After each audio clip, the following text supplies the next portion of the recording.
Welcome to the Brand Theory Podcast, the podcast for helping you uncover your passion, realize your purpose, and take the aligned action. Together, we're going to prove the theory that when we live our lives on brand, the possibilities become limitless. I'm your host, Danielle Marquesi, branding expert and business coach. Let's get started. Welcome back to another episode of the Brand Theory Podcast. I hope you're having a very on-brand day wherever you are. We have a very special guest today, Lyndsay Phillips, and I can't wait for you guys to hear this conversation. She's an amazing human being, so knowledgeable about podcasting, marketing, and everything in between. Before we jump into that, just a few quick housekeeping things for you. The Brand Rescue is completely open for enrollment now. We're actually closing enrollment for the guided portion of the course on the 21st. I think that is a week from yesterday by the time this episode comes out. So just as a quick reminder, the Brand Rescue is, you can take it as a self-paced course or a guided course.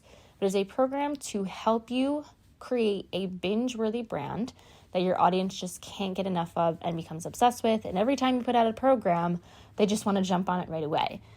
To do this, we teach you storytelling principles and how to use those storytelling principles in your current marketing or to switch things up to include this marketing. So if you want to know more, if you have questions, you know where to find me over on Instagram. I'll drop the link to the site here. You can also use Brand Theory 15 for 15% savings on the course. That's right. And you only get that here. So it's super exclusive. Okay, so that's my housekeeping stuff. I'm really, really excited for the people we have inside the Brand Rescue already. It's just exciting. It's just new. It's just something that has been on my heart to teach for a very long time, this kind of new way of doing things and how it doesn't always have to look like what we see. You can do your own things, and the best way to do it is by telling stories that you already know. And I know it kind of is a complex structure or a complex something you may have never seen or never heard, and that's exactly the point. So head over to that link, learn more. If you have questions, feel free to reach out. Today, we have Lyndsay Phillips on the podcast. Lyndsay Phillips is the CEO of Smooth Sailing Business Growth and Smooth Business Podcasting. She is a content marketing and podcast expert, host of Leverage Your Podcast Show, and creator of the Podcast Leverage System. Growing a successful content marketing agency, launching her own podcast and her clients, she quickly learned the true power of podcasting. Skeptical at first and scared of putting herself out there, her do-it-anyway attitude paid off, and her business has grown 60% each year consistently. Lyndsay has been featured on MSN, NBC, Fox, published in the Huffington Post, guesting on podcasts like John Lee Dumas' Entrepreneurs on Fire and Joe Fairley's Best Podcast Ever, and has shared her expertise at events such as Dream Business Academy, Podfest, and included in the Guinness World Records, and Service Business Edge, sharing the stage with Mike, totally going to butcher this name, Michalowicz, and Jay Abram. She loves helping entrepreneurs build their authority and increase visibility through the power of podcasting with her full service podcasting and content marketing services. Without further ado, let's get into this episode. Welcome to the show, Lyndsay. Thank you so much. I love everything that you're doing. So when you reached out, I was totally pumped to be on your show. I was so glad you said yes. I was like, man, I hope she says yes. She seems like a pretty big deal over there. I know. And I love that you say that your brand is like your DNA of your business, because that really does lay the foundation for all the marketing pieces that you do. So when I was checking out your site, I was like, oh yeah, she's got it on. Awesome. I feel like every brand strategist that I talk to or listen to, they always have their own way of describing branding. So we're going to go with the DNA. I feel like that's something I've coined. Maybe I'll trademark it later. But I do like though how you weaved in alignment and authenticity, and because I've never really seen it explained that way, and I thought, oh, that's interesting, because it's so true. You don't want to put out a brand that's not you and it's fake. Yeah, and which is exactly, I tell a story all the time here, how I started. I had a lot of pink and greens, the light and airy feel, because that was what was trendy at the time, but that's definitely not me. I'm in all black right now. I'm in all black all the time. I've got dark colors in my branding. So we definitely want to make sure our brands match who we are and what we want to do, and also communicate, how we can help our audiences. Absolutely. So I'm so excited to get into this conversation and unpack everything that we heard inside your intro. But before we get into that, I just always like to ask, in your own words, kind of describe your journey thus far. Is it something you always knew that you wanted to be doing, or how did you get here? It's a weird journey. I have been an entrepreneur many times. And just because the dollar with the South didn't work, I used to export vehicles, believe it or not. And then when I had kids, I just didn't want to work for somebody else anymore.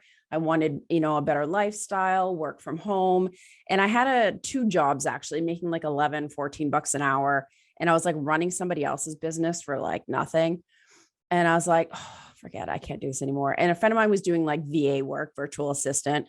So got into that and then loved it, loved learning all the online marketing stuff, made some great connections. And so I actually started off as a VA firm.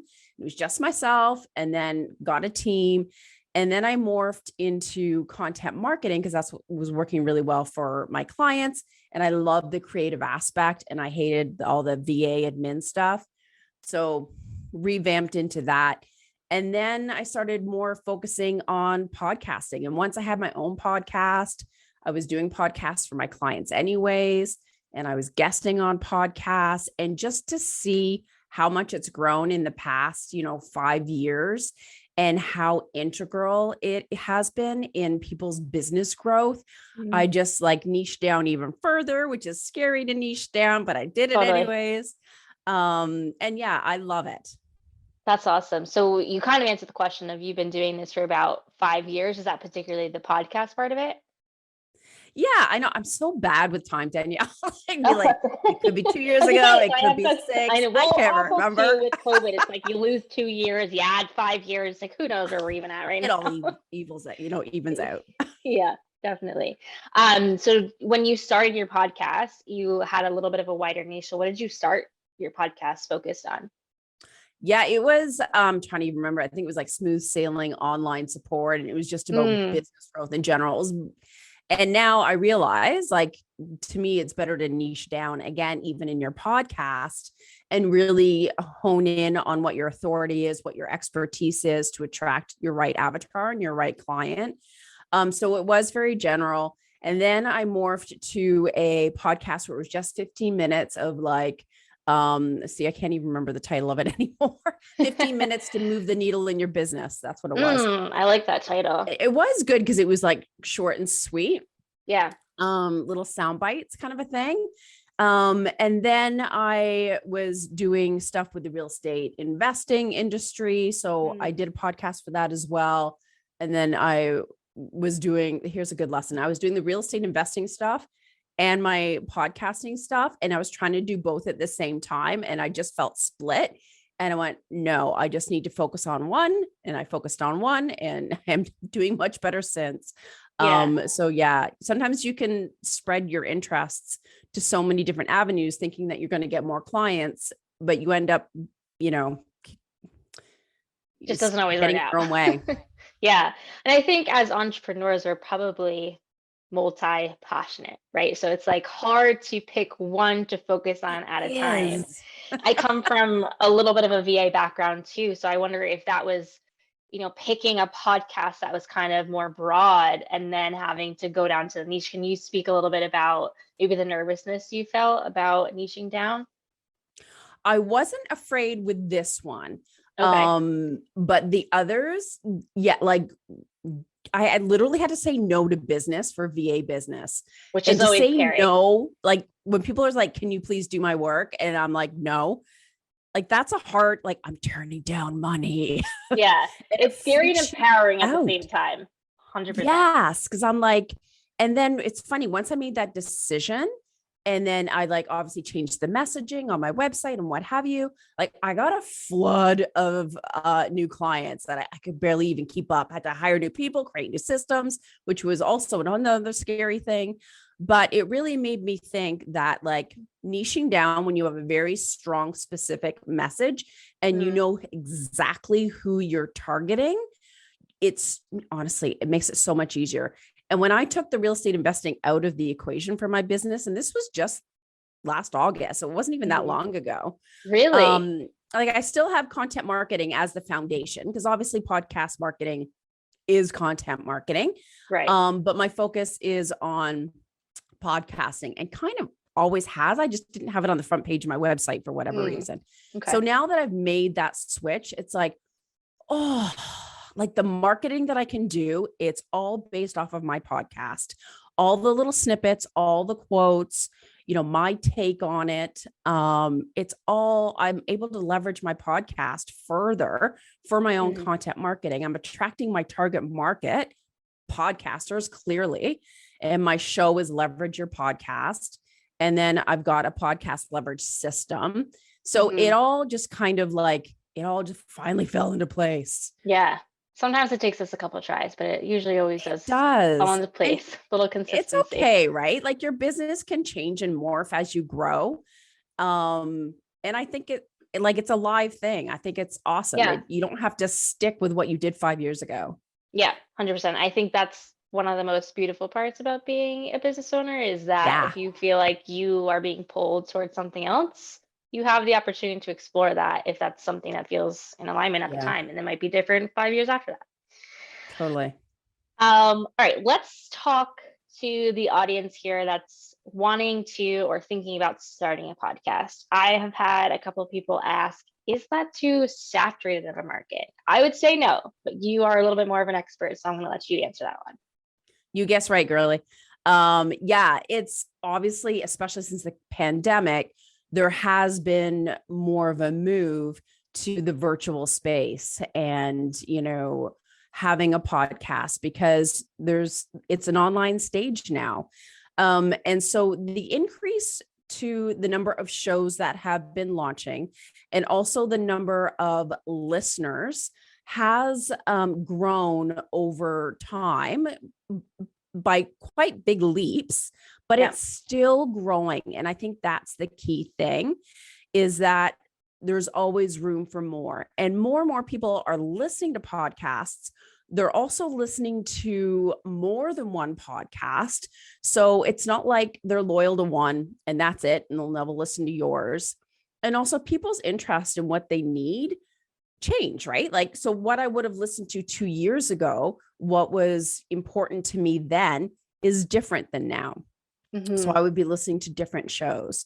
So it's always good to get in. Like, it's still the wild, wild west out there, and it's still booming.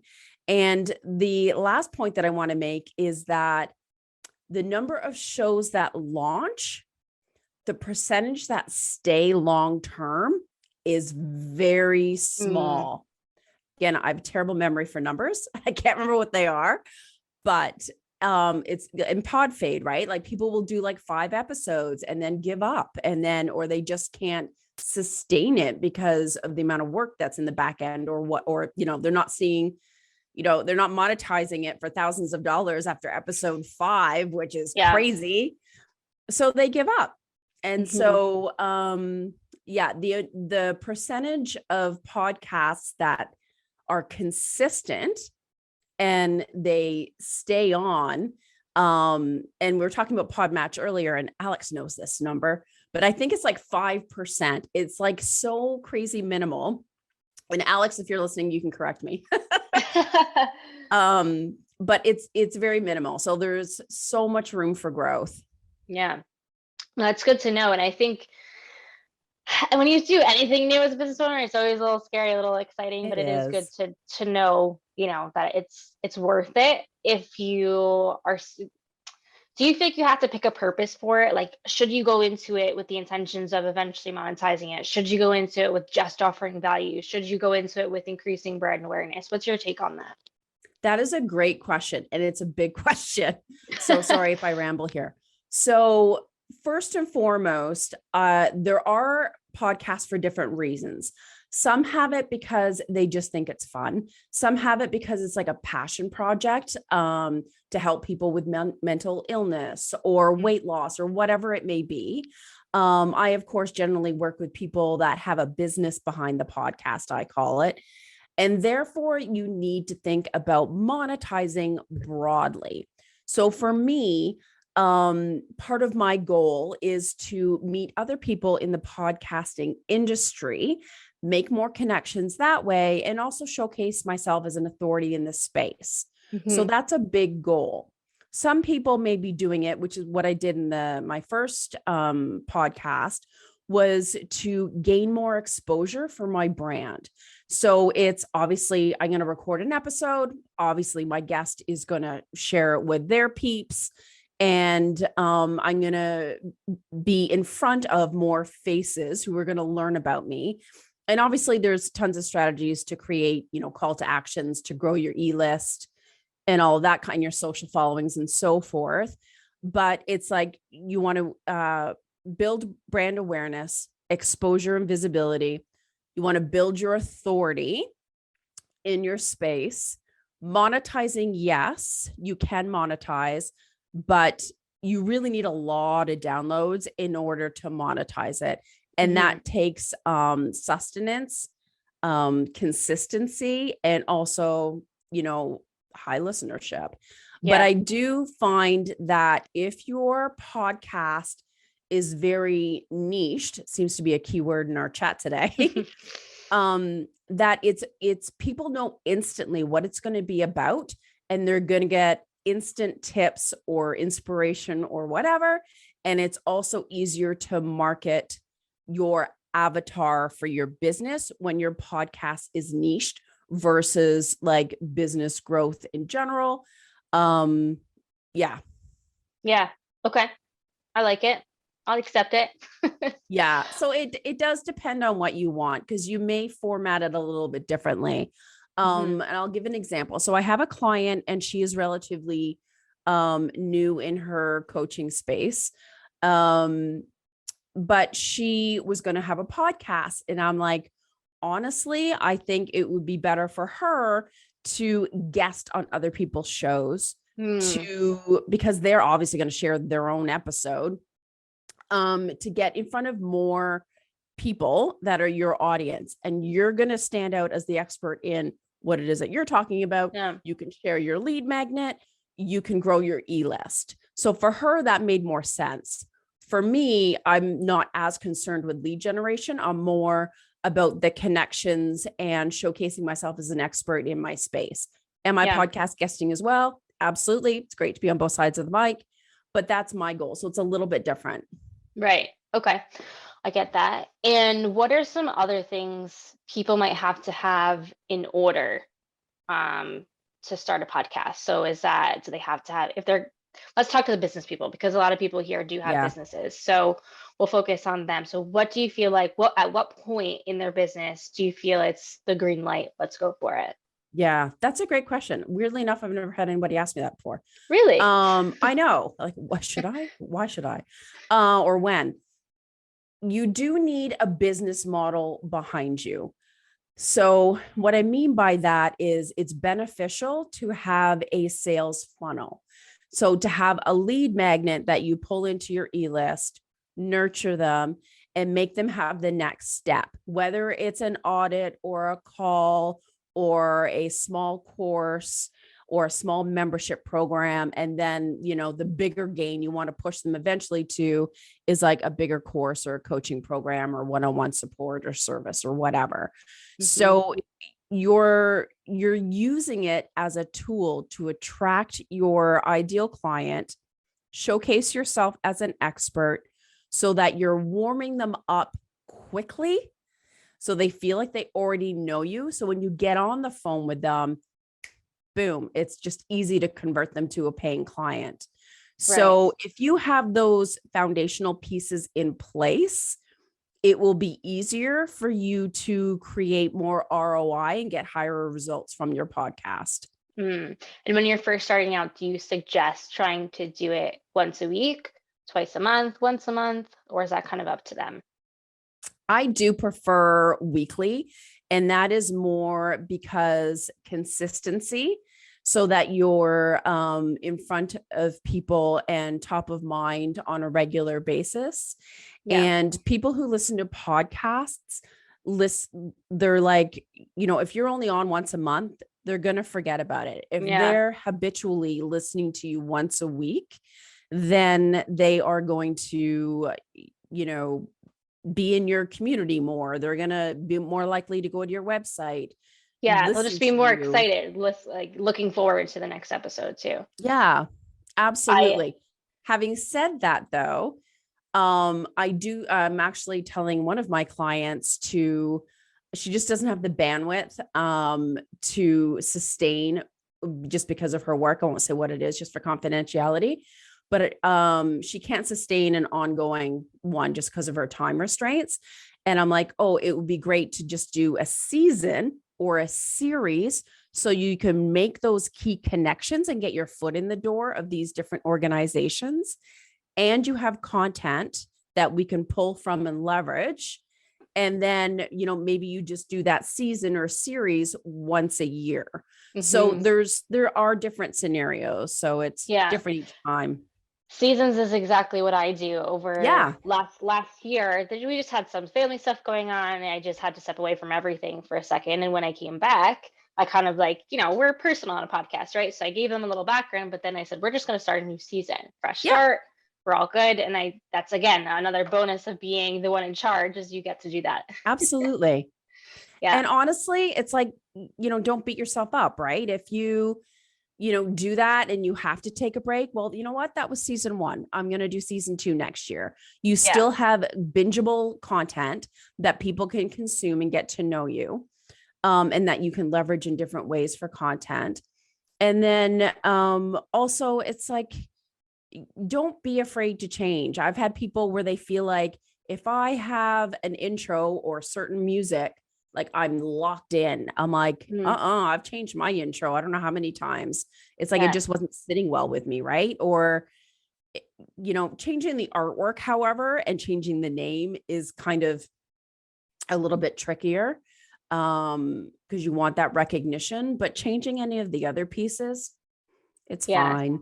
I also think that creates a little bit even more of a community or a fan base. So the people who are going to binge that content from start to finish, if they find an episode of yours that they love, right? Like, all right, I want to listen to all of her episodes. They go back to episode 1, season 1, episode 1. They find the music is different. They're like, oh, okay, I want to see where she went with this. Why did it change? And they just become even more invested in the show as a whole. So I'm all for changing those small elements that you're talking about. Do you think they should start with shorter episodes, longer episodes, somewhere in between, or does it not matter when they're first starting? The proven sweet spot is in around that 30 minutes. But it does, that's the main. But I mean, you look at Joe Rogan and it's like hours long, but he could probably do anything and anyone's going to listen to it anyway. Same with Gary Vee. Like, he could be talking about toilets and still people are going to listen. And I also think it's the way that they talk. And because they also have a video element to it, it's just a little bit more. Sorry, I cut you off. Go on. Yeah, no, it's all good. Exactly. Yeah. So, and I've tried both. Some people do like the shorter ones. I just find that, people are just time starved. And so to know that you have, like, if it's an hour or an hour and a half, you're like, oh man, I don't have that much time. But if it's like, 15 minutes to 45 minutes, oh, I can consume that while I'm eating lunch or riding my bike at work or like in the gym or whatever. Yeah. It's more sustainable. Gotcha. All right, let's shift to talk a little bit about if you're in that growth phase. You've had a podcast for a little while. You want to grow to the next level. Maybe you want to start monetizing. What are some steps that we can be taking to grow the audience? For sure. And so part of my podcast leverage system includes repurposing and multiplying. And so repurposing is kind of like looking at your podcast in different ways. And it's funny, like, you do some episodes where it's just you talking. And so really, same topic, you could easily do a video about that. Or let's say you cover 3 steps of whatever it is in one of your podcast episodes. You can break that up and make 3 separate little videos that relate. And then, of course, always making sure that you have a call to action at the end to maybe listen to the rest of your podcast, download a lead magnet, whatever it may be. You can write blogs on that exact same content. People aren't going to notice, and people consume information differently. I personally love to read. So I'm like articles, I scan, I read. That's just my thing. So some people prefer YouTube and videos, whatever. So that way you're able to, when you're changing the medium, you're able to be in front of more people, because again, people are creatures of habit and they're going to consume in what way they prefer. The other way to repurpose too is like, don't be afraid to use, let's say you have a blog post, that's your podcast. Don't be afraid to put that as an article in LinkedIn. And now LinkedIn has newsletters. So you can create your quote unquote article or e-newsletter or whatever it may be, feature your podcast episode, and you can have like other little blocks underneath it that showcase a testimonial or a product of yours or social media or whatever. But people actually subscribe to it. So every time you post a new one, they'll get notified, which is like gold, right? I actually didn't know that they could subscribe to it. Yeah, it's awesome. I actually did an article on my site maybe a month ago on like how to create it. So how to create those newsletters and how to set that up. Okay, maybe I'll put that in the show notes for anyone who's looking for that. Okay, so then how do we go about widening our guest audience? So I know some people start as just solo episodes, right? Or interviewing their friends on podcasts. How do we then branch out to meeting new people and having other experts on our podcast? And I honestly think it is great to mix it up, like have some episodes that are just you, have some episodes that are guests, because I feel like you get more bang for your buck. Like you're able to like share your own expertise. I actually just recorded a solo episode a couple of weeks ago. It just isn't live yet. Weirdly enough, I find that more nerve-wracking than guest. Really? I know, isn't that stupid? It's not stupid, it's just surprising. I know. I don't know. Weird quirks we all have. But now I lost my train of thought. Oh yeah, guests. Sorry. That's okay. There's a few ways where you can get guests. One is to use your connections, right? Like I know, like you, Danielle, I'm like, ooh, you had Carrie, I can't remember her last name right now. I can't either. I want to say Carrie Washington, but I know that's not right. I know. But I know exactly who you're talking about. Thank you. I just forgot her last name. I'm like, ooh, you had her on your show. I loved that interview. She was a great interview. Yeah. I'm like, can you make a connection? Yeah. I'd love to have her on my show. So you can leverage your connections that way. You can also use sites. So we both connected on Podmatch. So where you can find guests that you're looking for someone specific. You were looking for someone that knew about podcasting. I've gone on there and looked for people that know more about Instagram, let's per se. And so hosts can find you as a guest, but you can find guests as well. And then there's Guestio is another one, Matchmaker. I actually have another blog post that lists the different types of sites. All the resources. So those sites are fantastic.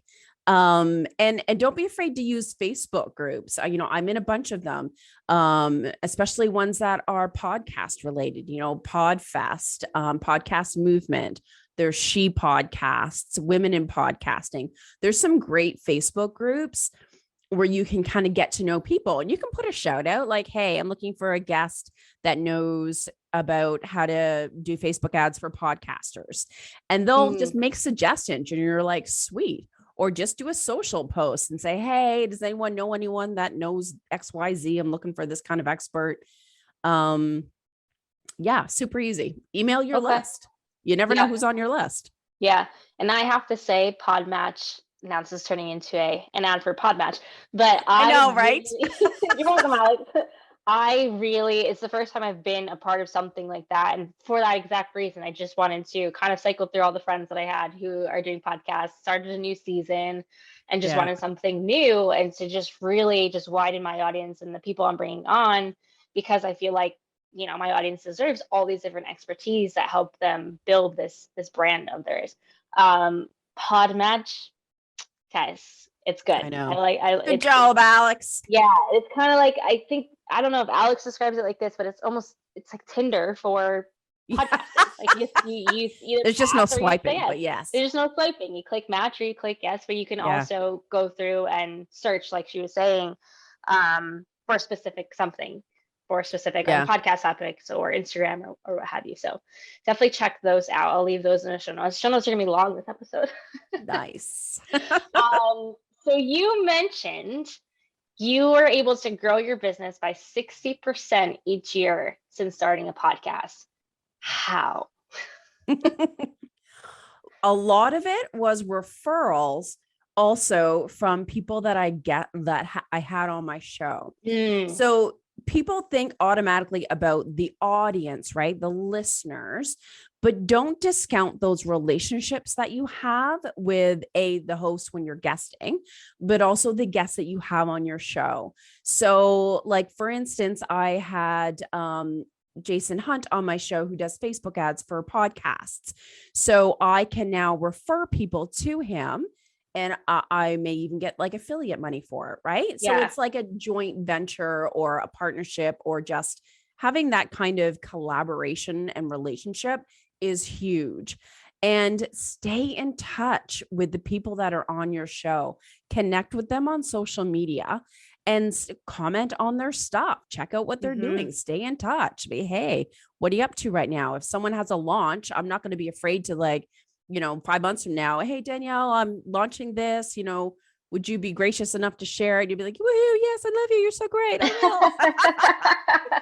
will. Things to come, guys. Things to come. But that kind of thing, right? So don't be afraid to use those connections, and be reciprocal. Like I happen to see one of the guests that I had, they were doing an event. I can't remember what it was. And I'm like, ooh, I just saw you have this event. Send me your promo materials and I'll email my list. They're like, really? I'm like, heck yeah. It's great content and I'm happy to help you. And so of course I'm going to be top of mind. They're like, hey, I know someone that wants to launch a podcast or needs help doing this. I'm going to send them your way. I'm like, perfect. So most of it is word of mouth, that my business grew, but it's from all those relationships. Having said that, I also do get a lot of, I SEO all my posts and what have you. And I've had so many people reach out that are like, I just Googled you for podcast consulting, or that I heard you on a podcast show, or I listened to your podcast. Just start hearing about where people are hearing you from. Yeah. And I know, like, not everything, but like a lot of it stemmed from me podcasting. I love that. So how often are you interviewing people, and how often are you interviewing on others' podcasts? So it kind of like, I'm a month ahead on my podcast. So some Tuesdays I'll have 2 episodes that I record. But generally speaking, I think I interview maybe once a week. Okay. Some weeks I don't. And then some weeks I have 2 interviews. So it's not too overwhelming. Again, making sure that I'm always ahead, so that, if I interview someone today, their episode's probably going to go live at the end of April. So that way you've always got a buffer. And I kind of went with a big gap where I was just working more heavily on my own back end of my business.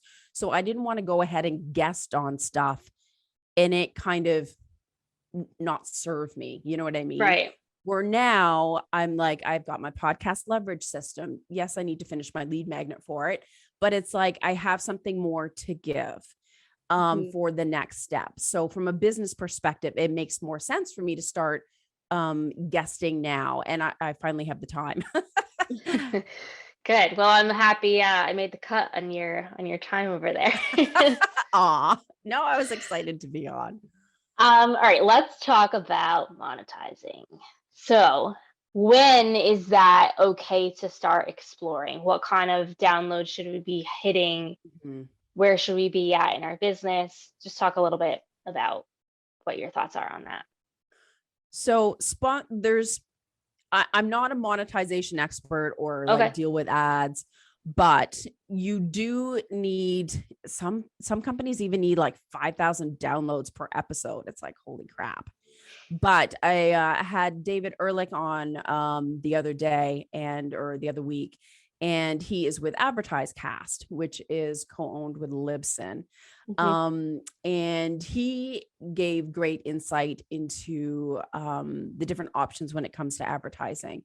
And so most of their levels, you have to have about 5,000 downloads per episode, but they have like this bucket, if you will, for people that have under that.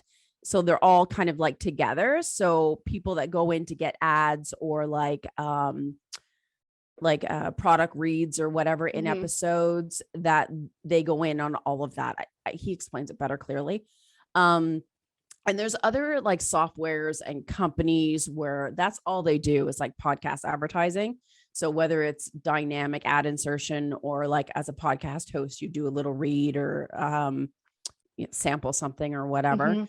So I imagine they have different options. I truly am not sure. And then I've seen other podcasters where they've actually gone out and asked for a sponsorship and they have a package. So like, let's say, for example, that I have an affiliate link for this kind of mic and I reach out to the company and say, hey, I do this podcast. I use your mic all the time. Would you sponsor my show? It obviously reaches out, it has everything to do with podcasting. So then I would offer them XYZ. They would give me a price and then I would do an ad read on the episode, put links on my show and all that kind of stuff. So that obviously is more overwhelming to do. But to me, it's like you can monetize in other ways as well. So there's like, I just don't want people to have like a tunnel vision of what is possible. So you can again, I can do a commercial in the middle of my podcast. And if I had like a course, they could get, $10 off or whatever it may be. And then I make money on that. Or I do have affiliate links for Repurpose. I'm an affiliate for Libsyn. So if I push those, I can make affiliate money on certain things. And so that's a way to monetize the back end and help with the podcast, the cost of it. Right. And then obviously getting clients from your podcast is a way to monetize. Like the biggest way to monetize. Yeah. Probably. Yeah. Okay. That all makes sense to me. I want to talk a little bit about your stage speaking. Was that something you always aspired to? Heck no. I wish you guys could see her face. She was like, no way. My coach dragged me kicking and screaming and like even just do videos or to even launch my podcast. I was like scared crapless. Really? And the first bunch of episodes sucked hard. But you get over it, right? Yeah. And then I had an opportunity to speak on his stage. I don't even remember anymore. And yeah, I was like, whoa, I'm gonna throw up. But it's like if you know your stuff, right? Like I've got lead magnets out there. And so I know the presentations, I know my material, I know my stuff, and I'm passionate about talking about my stuff. Yeah. So to me, it was like, and plus when I did go on stage, it was a very small arena. And I knew a lot of the people in those circles. So it felt comfortable. It's not like I went on the stage and there was like, 1,000 people that I had no clue who they are. And once you do it once, it's like, okay, I survived. I didn't suck. And so you just kind of got better. And then I've spoken, at Podfest and on other stages. And I don't know, as long as you just think about sharing your content and helping someone, that's all I cared about. That made it better. So do you enjoy it now? I'm still nervous, but I do love it. I'm more nervous about going live on Facebook than I am going on stage. And I know that makes no sense whatsoever. There's a different, I imagine there's a different energy of getting on stage, and then there's the people there, and like it's a little bit more of a hype situation, whereas a Facebook you can't really see who's in front of you. You can see their names, but you can't really see their faces. Yeah. And I'm more concerned about like, do I look fat today? And what am I wearing? And the lighting, right? I have those stupid things in my head, right? No, I'm having a good hair day versus what I'm going to talk about. Because if you know your stuff, then you're fine. Gotcha. Speaking on stage is something I think I'd like to do. Maybe once check it out. I don't know if I can make it a regular thing though. But if you can do it, I can do it for sure. There you go. And honestly, it's like once you and I've seen you do like a whole bunch of videos, and from like you have all these pictures of you out there on Instagram, and I'm like, oh, if I had to do that, I think I'd throw up every day. Like I would hate that. So like to me, I'm like, it amazes me that you're comfortable doing that, and you're obviously a great podcast host. So it's like it's just like the next thing. Yeah, totally. But we all get in our own heads about the stupidest things. 100%. So I have to ask, what are you in the Guinness World Records for? Did I read that right? Yeah. So that was with Podfest. So I was a speaker at Podfest. Mm-hmm. And so as a speaker, we all got to have the badge that we were trying to run for the Guinness World Record of the, and again, sometimes I have terrible memory, of the biggest virtual podcasting event, I think it was. I can't remember the exact phrase. And so right on like the last day, they got the record. So as the speaker, we all got to like get the Guinness certificate and like have the badge to say that we were in the Guinness Book of Records because we were part of that event. That is so cool. It was cool.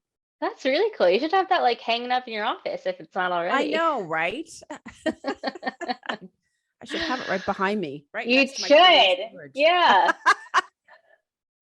So here at the Brand Theory Podcast, we define the term on brand as consciously and unapologetically living from a place of alignment and authenticity, making the choices each day that speak to this. Was there ever a time in your life, this is my wrap-up question, in your life where you were living off brand, and how did you navigate back to living on brand? That's a great question.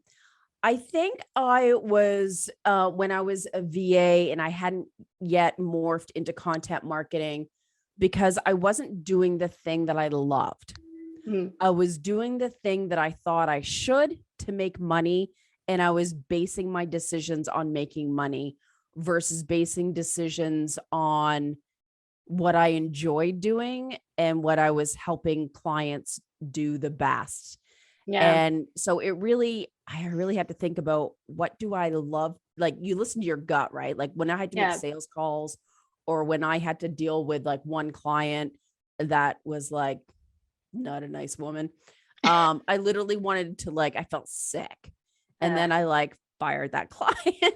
Yeah. And then I the most liberating feeling. This anymore. I'm not. Why do what I don't love? Yeah, 100%. That was a great answer. Thank you.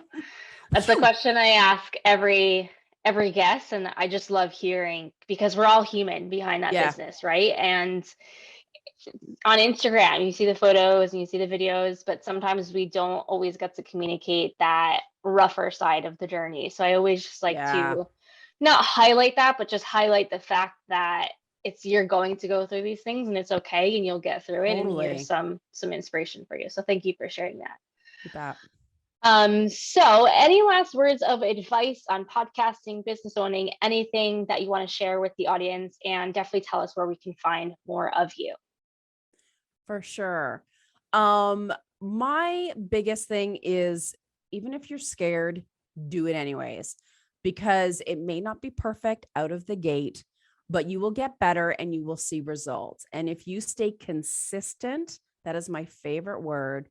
If you're consistent with your brand, consistent with your content, consistent with your message, with your actions, you are going to see results. Yeah, absolutely. Yeah. Oh, and they can find me at smoothbusinessgrowth.com. And on my free resource page, of course, I've got whether you want to launch, produce, promote, or if you want to learn how to get more ROI out of your guest podcasting, then yeah, I got a ton of resources. Wait, I lied. I do have one more question. I meant to ask you about this before, but can you tell us a little bit about your podcast leverage program and what that is? Oh, yeah. So my podcast leverage system, and I'll just be real brief here. It's 4 steps to creating consistent authority boosting content with less overwhelm. So basically, in a nutshell, like, you're doing your podcast, you're lacking visibility, you're lacking leads, you're still banging your head against a wall trying to get content. Then if you follow these 4 steps, which is publish for results, distribute for maximum exposure, repurpose for higher visibility, and multiply for consistent content and sanity. If you follow all those things, then you will rock your exposure, your visibility, your results, your leads, and not bang your head against a wall anymore. No more of that. I love that. So is that something that you coach one-on-one on? Is that a group program? So it is, I should do that, shouldn't I? You're welcome. You're welcome. So if you go to, it's podcast-leverage-system on my website, I'll give you the link. I haven't got my domain yet. But yeah, so we do that for all of our clients, for podcast clients. So we're able to multiply and leverage all the podcasts so that they can, get higher results. Cool. Awesome. Yeah, we'll definitely drop all those notes that we talked about. I know, you've got a lot of links, girl. This is going to be a long one. Talk too much. No, not at all. This was great. And this is actually my first interview that I recorded in 2022. So it's definitely a good one. And yeah, I'm super excited to just kind of be back in the interview space. Thanks for being such an amazing guest. Oh, you're welcome. Thanks for being a fabulous host, girl. We will chat with you soon. All right.